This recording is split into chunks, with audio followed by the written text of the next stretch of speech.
Bom dia, vamos falar sobre o relatório escolar, que será apresentado agora no final do ano. O que é um relatório escolar? É uma estratégia altamente relevante para as escolas que buscam excelência na passagem do aprendizado para os educandos. Afinal, com ele é possível avaliar de maneira bastante particular os pontos fortes e os desafios individuais de cada aluno e da turma em geral. Na educação especial, nós fazemos o P, Planejamento Educacional Individualizado, e no nível 1 nós apontamos quais são esses pontos fortes e quais são esses pontos que precisam ser melhorados ao longo do ano.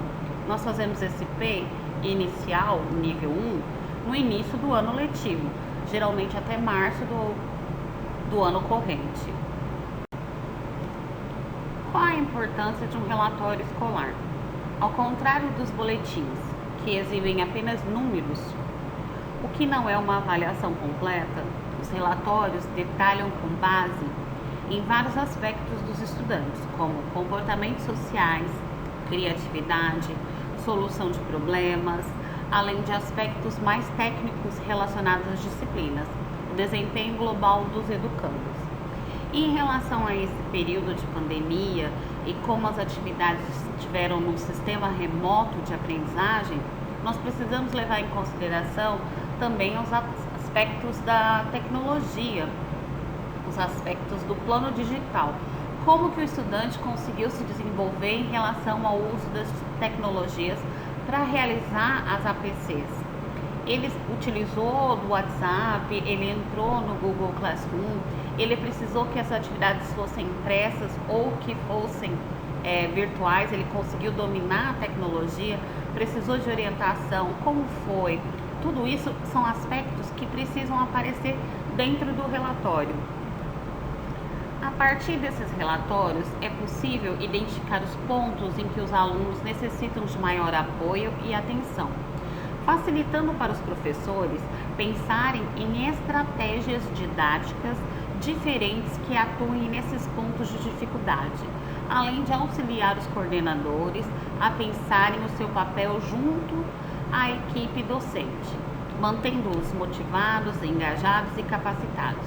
A importância do professor de apoio em ambiente escolar nessa questão de identificar os pontos e conversar com o professor regente, buscando estratégias, é de suma importância, é extremamente relevante.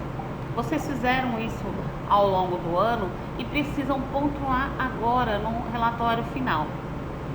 Lembrando que esse relatório final vai ser a base de trabalho do ano letivo subsequente. Então, o ano que vem os professores vão ter um documento em mãos que facilitará o trabalho, a criação de estratégias, sabendo que essa criação ela é flexível, pode ser modificada ao longo do ano, com certeza, mas já é um norte para que o trabalho seja realizado com qualidade.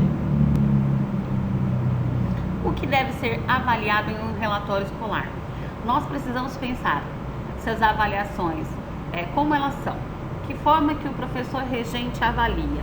É uma forma tradicional em cada disciplina ou tem professores que trabalham de forma diferenciada, sem julgamentos ou pré-julgamentos, simplesmente entendendo o que cada um faz de acordo com a sua disciplina para obter um resultado positivo. Discussões mais abertas e rodas de conversa. Quando vocês fizerem isso, vocês precisam gravar ou filmar esses momentos.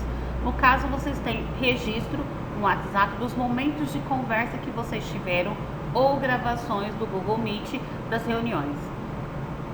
O professor pediu apresentação de seminários, ele fez trabalhos em grupo, ele trabalhou com autoavaliações. Qual foi o procedimento adotado para que o estudante fosse avaliado no decorrer do ano letivo? Um roteiro de relatório final. Além das informações de identificação do estudante que devem aparecer no topo da página, precisa também ser feito, no primeiro parágrafo, colocar os objetivos gerais. Sugerimos que vocês coloquem quais são os projetos, quais são os objetivos que você tem em relação a esse estudante, quais foram as melhorias que você propôs lá no início do ano para que o estudante tivesse um desempenho escolar satisfatório. O segundo e terceiro parágrafo são as observações feitas ao longo desse processo. O que aconteceu ao longo do ano? O estudante alcançou ou não alcançou os objetivos em relação ao que era esperado? Diante do nível de aprendizagem, como ele está? Como ele iniciou e como ele está agora no final do ano?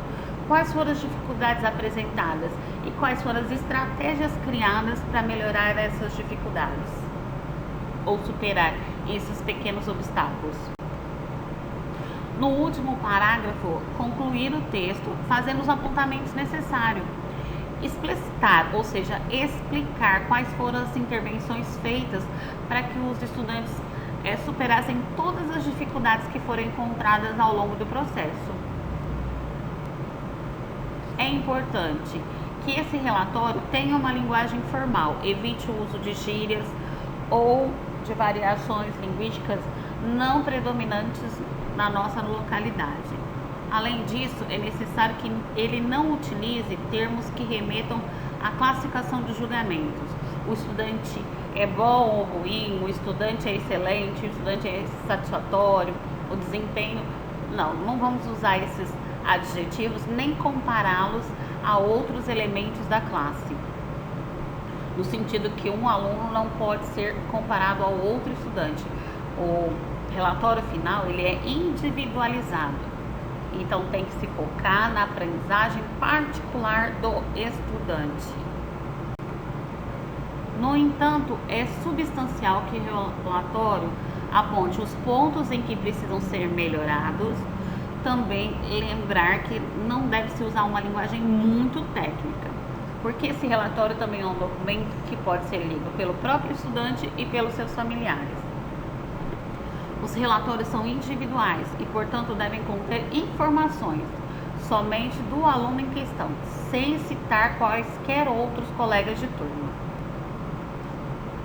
Essa é a bibliografia sugerida que nós utilizamos como base para formar esse slide, e gostaríamos de salientar a importância da entrega dos relatórios finais até o dia 17 de dezembro dentro do núcleo de educação especial. Os relatórios deverão ser assinados, carimbados e impressos, posteriormente entregues até a data do dia 17 de dezembro. Muito obrigada pela atenção.